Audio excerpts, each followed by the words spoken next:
Hello, friends. This is Dave Hurwitz, executive editor at ClassicsToday.com, here with a review of a wonderful box set of Mendelssohn's chamber music.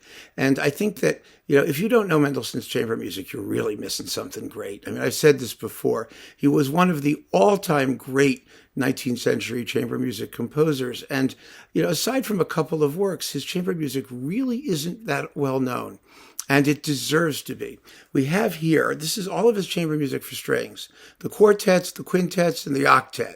That's what you get. Of course, there's a whole nother pile of chamber music with piano. But this features the Mandelring Quartett, which is a fabulous group, really a fabulous group, on Audite. And the music is, well, what is there to say? You get all 6 string quartets, and then you get the octet, and like I said, and you get the 2 string quintets, pardon me. And then there are 4 pieces for string quartet, which were not assembled into a real quartet. They're individual works, and they appeared after Mendelssohn passed away. Now, let's talk a little bit about the works in their groupies. I, like many people, I have to confess, was not terribly interested in Mendelssohn. I accepted the sort of modern description of him as a kind of Victorian wimp who was extremely facile and, yes, a prodigy, but who wrote kind of, weak-kneed, tepid music that was beautifully crafted, but emotionally somewhat lightweight. Well, boy, was I wrong. Oh, my goodness, I was so wrong. It was such a terrible thing to think about the man. But, it's like everything else in music. There's a lot of received opinion out there, and there is no substitute for actually listening to it. And the way I got myself to listen to Mendelssohn was the way I got myself to listen to a lot of composers. I wrote a book. About Mendelssohn, which forced me to listen to it. And when I actually listened to it, I just sat back and said, oh, wow. Where has this been all my life? Now, the Mendelssohn string quartets have been getting a lot of play, actually, in the past, 10, 20 years or so, because people realize that you've got a group of 6 masterpieces. They are extraordinary works. And they come in basically 3 sort of groupings. There are the first 2. And the first 2 are 2 of the most remarkable pieces of chamber music written in the entire 19th century. And I say that without exaggeration. They are essentially single movement works with 4 sections in cyclical form, unbelievably sophisticated in their thematic workmanship, fascinating formally, amazing melodically, really just covering a huge range of moods. I mean, they successfully do quite a bit earlier what composers like, Liszt attempted to do in his piano sonata and did quite successfully. And other composers like Dvorak in his 4th quartet, which is a big single movement span lasting like half an hour. They're incredible. They're incredibly forward-thinking. They're revolutionary even. But because they're string quartets, because they're chamber music, nobody pays much attention to them. It's worth pointing out that, Mendelssohn was one of the very, very few composers who understood and adored late Beethoven and the late Beethoven of the quartets, which of course have long stretches that are all unified and attached together. And people thought he was kind of crazy for that, and people thought Beethoven was crazy, that those late quartets were the works of an aberrant deaf genius. But Mendelssohn loved late Beethoven, and you hear the result of that in these 2 quartets. They don't sound anything like late Beethoven, and they don't follow slavishly anything that Beethoven did, but the inspiration is clear.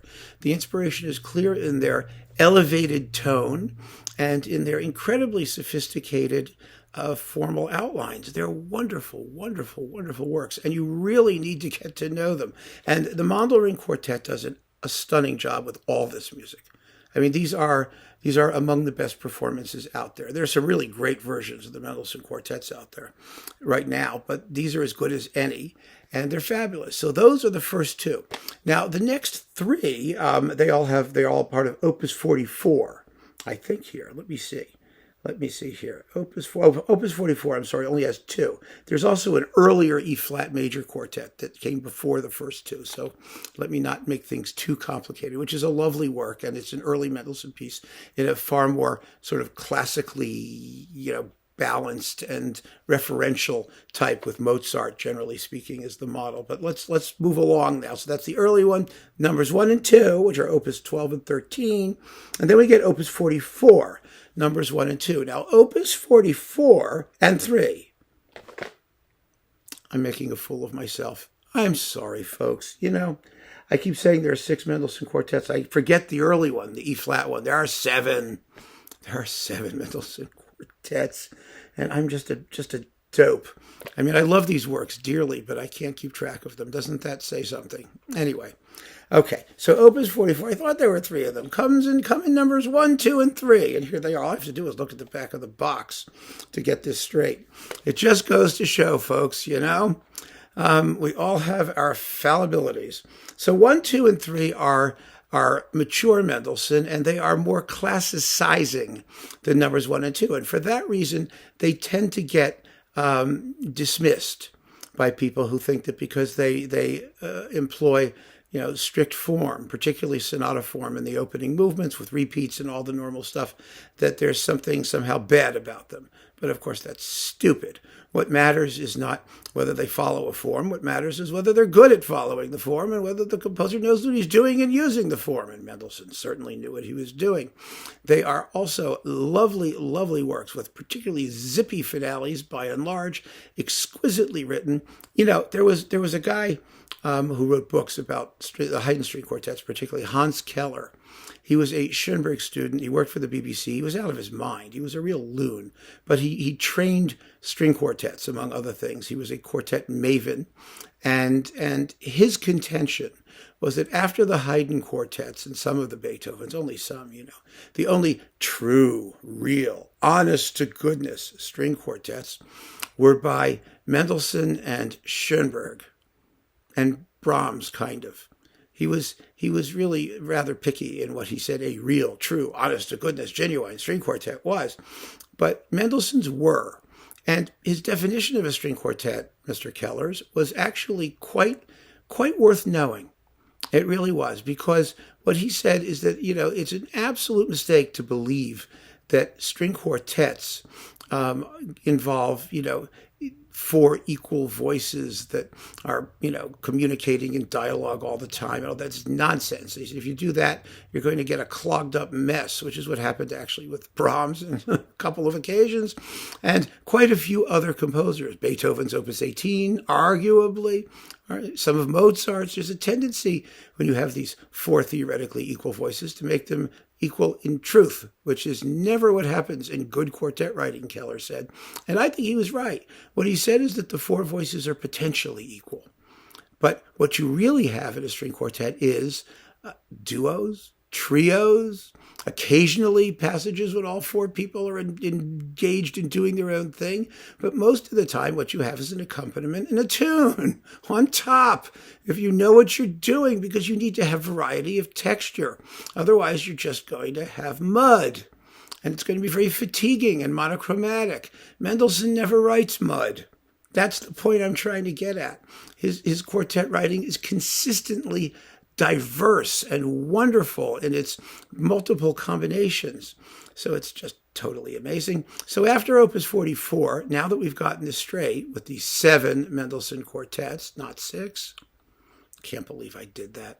But I leave this stuff here. I feel like Julia Child, you know, if the souffle falls, you might as well see it or hear it or whatever, just to know that you can always clean up after your mistakes and feed it to your guests anyway, because they're never going to know. Well, sort of. Anyway, lastly comes the Opus 80 quartet, which is in F minor, which is one of the most tragic, despairing, even hysterical pieces of music. I mean, it's the Mahler 6 of string quartets. Mendelssohn wrote it after his sister Fanny died, to whom he was incredibly attached. And, you know, she died very, very suddenly. And then he did too, actually. There was something self-destructive in the family's genes, and they died young. And when Fanny died, he poured out his despair and emotion into this Opus 80 string quartet. And it is another amazing work. It's also in a kind of cyclical form. That is, it has motives that recur.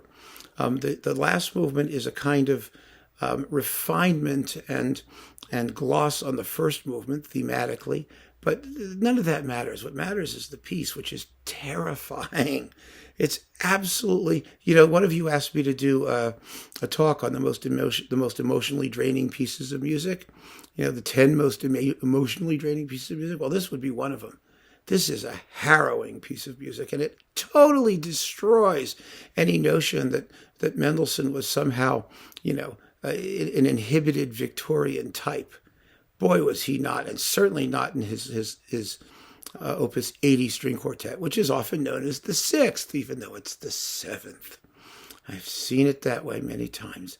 So yeah, it's the last of them, and it's in F minor, and it is beyond gripping. I mean, it is so gripping. Amazing.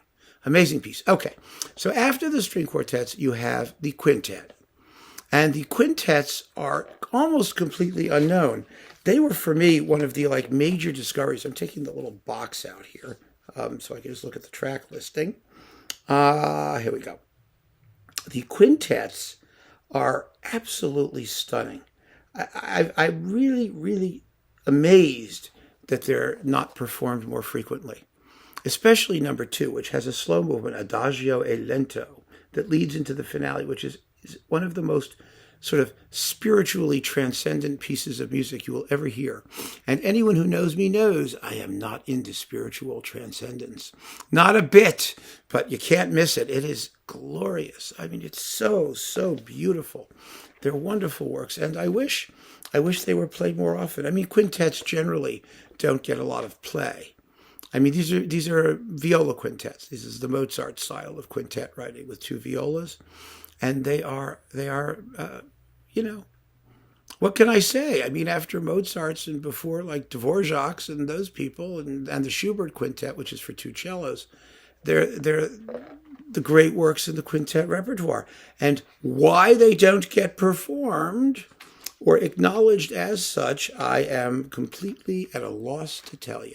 Let me see who the extra violist is here, along with the Mandelrings, because he or she deserves credit. And the performances, like I said, are so beautiful and magnificently recorded. They really are. They don't mention them here. Yeah, of course not. Why should we make our life easier? Oh, here we go. It's Günter Teufel. That must be the guy, since he's like an extra person. Günter Teufel. Does it say that he's a viola player? No, it doesn't. But in the quintets, yes, he's asterisk. That must be the guy. Günter Teufel. And they're lovely works that you really ought to know if you care about chamber music. Finally, last but not least, well, there are the 4 pieces for string quartet I talked about, which we don't have to go into, and the octet. Now, the octet was the work that sort of made Mendelssohn's reputation. It's an early work. It was one of his first big, super duper, uber epic masterpieces. And you remember what I said about string quartets, having the possibility of multiple combinations. Well, the octet is a quartet on steroids because Mendelssohn, it's a true octet. It's not like, for example, Spohr wrote what he called double quartets, where you have 2 full string quartets that go at it, that they're opposed to each other, like 2 choirs, like a Gabrielli piece for opposite choirs or brass choirs or vocal choirs. Nothing like it. Mendelssohn's octet is for every possible combination of 8 string players. I mean, it is kaleidoscopic in its handling of texture, and of course it's melodically fantastic and absolutely brilliant. And everybody loves it. And, the scherzo is famous as a separate piece. It's just wonderful. It established that Mendelssohn style that so many composers copied, that lightness and airiness in the quick music, the quicksilver interchange of instruments. It's just magnificent. So let's get back to the point. Here we have the Mandelring Quartet. I apologize for mangling the information on the string quartets, but eventually we cleared it out. It's on Audite. It's amazingly engineered, and the performances are just sine qua non, or whatever that phrase may be. These are as wonderful as any chamber music or Mendelssohn things out there. They are great. They are incomparably great. They are fabulously wonderful. Amazing. Okay, you get the point, right? I mean, I can only jump up and down and say, listen, so many times. So keep on listening, friends. You really need to hear this set. It is beautiful, incredibly beautiful. Thanks for joining me. Take care.